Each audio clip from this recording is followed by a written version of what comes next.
วัสดีครับคลิปนี้ก็จะเป็นคลิปการสอนการตั้งค่า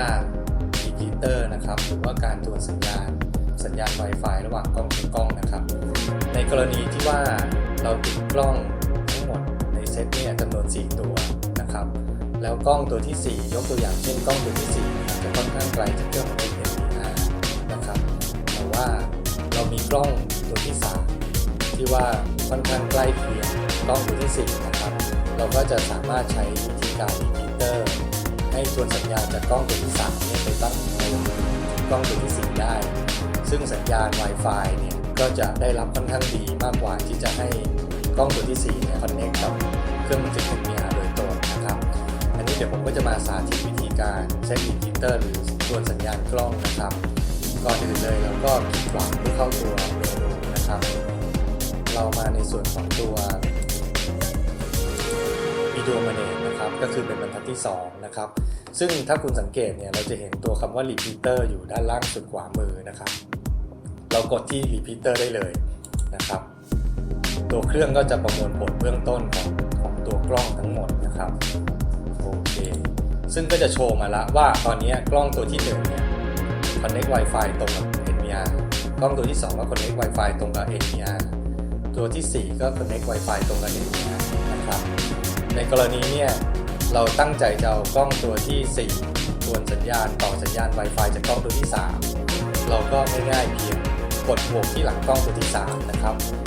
ด้านหลังปุ๊บก็จะขึ้นตัวเลขมาว่าจะมีกล้อง1 2 4ว่าเราจะต้องการให้กล้องตัวที่3เนี่ยทวนสัญญาณ Wi-Fi เนี่ยไปถึงกล้องตัวไหนนะครับผมก็จะทวนสัญญาณไปให้กล้องตัวที่4ผมก็คลิกที่เลข4นะครับตอนนี้เนี่ยก็จะสังเกตว่าตัวไดอะแกรมตัวภาพเองเนี่ยกล้องตัวที่4เนี่ยแทนที่จะ connect Wi-Fi กับ NVR ก็มาต่อจากตัวกล้องตัวที่3แทนนะครับหลังจากนั้นผมกด Apply นะครับนำไปใช้แล้วก็กดโอเคนะครับตอนนี้เนี่ยกล้องตัวที่4เนี่ยก็จะทำการรีเซ็ตตัวเองนิดนึงเพื่อไปทวนสัญญาณจากกล้องตัวที่3แทนนะครับครับทีนี้ปุ๊บหลังจากรีเซ็ตปุ๊บเนี่ยกล้องตัวที่4ก็จะไปทวนสัญญาณจากกล้องตัวที่3ตัวสัญญาณไวเลสก็จะแรงขึ้นนะครับเพราะว่าไปคอนเนคเอาตัวกล้องตัวที่ใกล้กว่าขึ้นมาถึงเราคลิกขวาอีกทีนะครับเพื่อรีเช็ค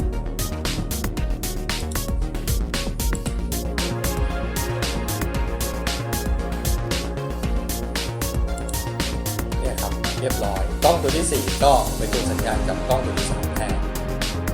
เคสนี้ก็เป็นเคสที่กรณีที่เครื่องบันทึกเนี่ยอยู่ไกลจากกล้องตัวที่4มากเกินไปนะครับในเคสที่เราต้องการจะกลับมาให้เป็นต่อสัญญาณ Wi-Fi จาก NVR เองเนี่ยเราก็แค่คลิกที่กล้องตัวที่